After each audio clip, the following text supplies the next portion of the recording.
Today we're going to show you the top 3 attack strategies at Town Hall 12, including how to use them, the right CC comp, and the appropriate hero equipment. Let's start off with Zap Dragons. So what does Max do with this? We're going to use 4 Lightning and 1 Quake on a multi-Inferno and air defense combo. Then we're going to use our last 2 Lightning and Quake on another. So you want an Inferno next to an air defense and then an air defense next to anything. We would love to take out that Inferno as well, but we are going to need the spells for our dragons, so can only afford to get rid of 1 Inferno, but still 2 air defenses down. Really good start. Now we're going to come in with the Sui on this top side, and it's worth noting, look at the defensive CC.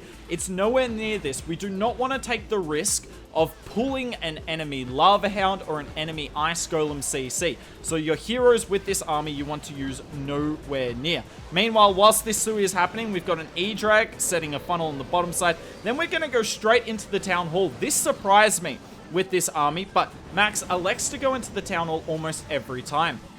Uses the Ice Hound. The Ice Hound is so good because it never goes down. Look at that, so many hit points. And then we're going to use our Warden ability kind of as late as possible, but use it maybe a second too early here. Town Hall goes down just in time. Actually, no, it doesn't go quite down in time, but that's all right. Ice Hound freezes everything. We use our heal once we pass through the Town Hall. We need to get our dragons back up to full HP. You'll notice our heroes did a really good job on the backside.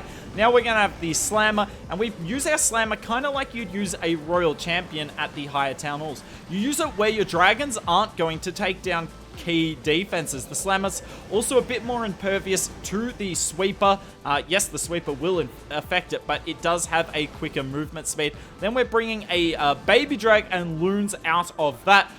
If you have access to Inferno Drag, I would recommend an Inferno Drag and Balloons. Otherwise, this combination works just fine. And look at how many dragons are up. This is what surprised me. Spamming dragons straight into the Town Hall. Sounds stupid, but it works incredibly effectively. Now, in terms of hero equipment, if you have the Gauntlet, I recommend you use it instead of the Barb Puppet.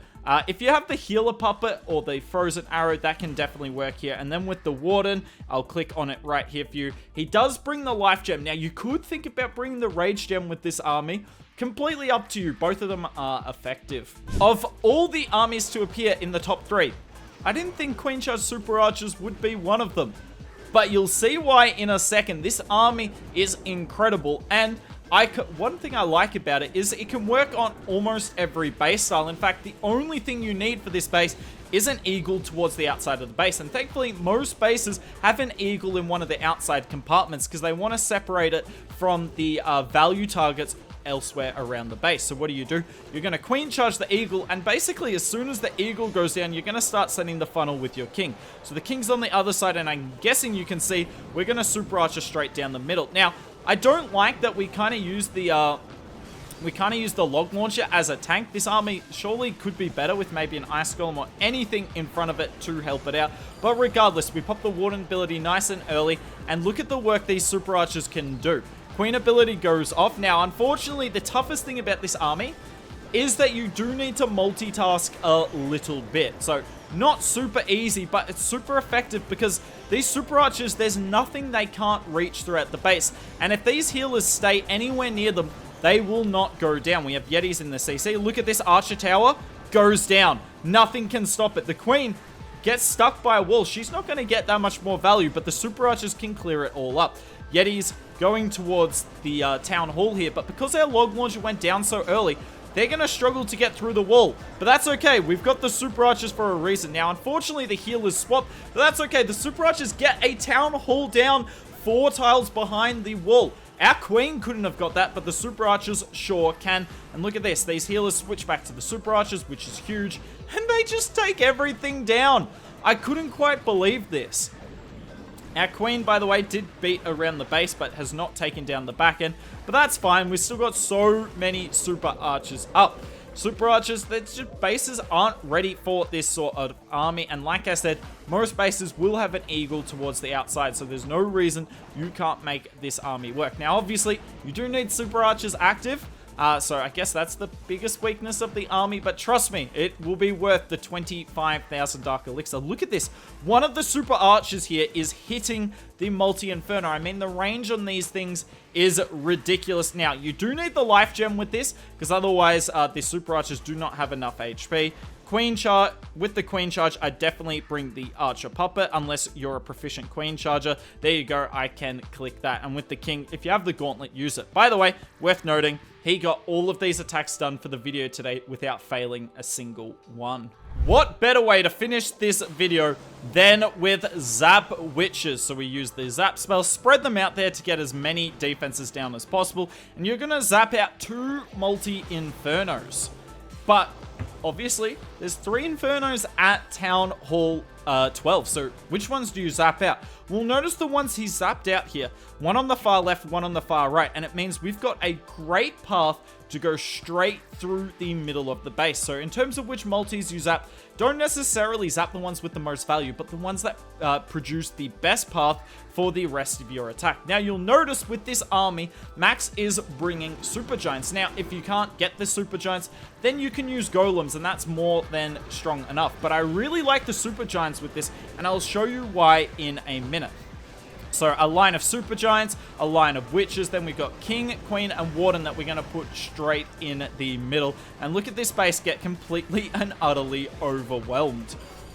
We pop the warden ability nice and early, just easier to do it nice and early. Keeps the log launcher alive, because obviously that has to open up the whole base, but also keeps our skeletons alive. And right here, I want you to watch this multi-inferno. Now, if we were using golems instead of super giants, we'd only be able to bring 3 golems in this army. So if there was a multi-inferno left on the base, it would shoot at, say, 2 of the golems, and the rest of the beams would be on the skeletons and witches. But because there's so many super giants, now unfortunately they will go out of range, but because there's so many super giants in this army, that most of the beams are often focused on them. This ended up being a really bad example because the super giants went out of range, but I kind of wanted to show you it for that little glimpse into why they can be better. Also, super giants are better against single infernos than golems because golems get shredded by them. So against both inferno settings, the super giants tank for the witches far better in my opinion.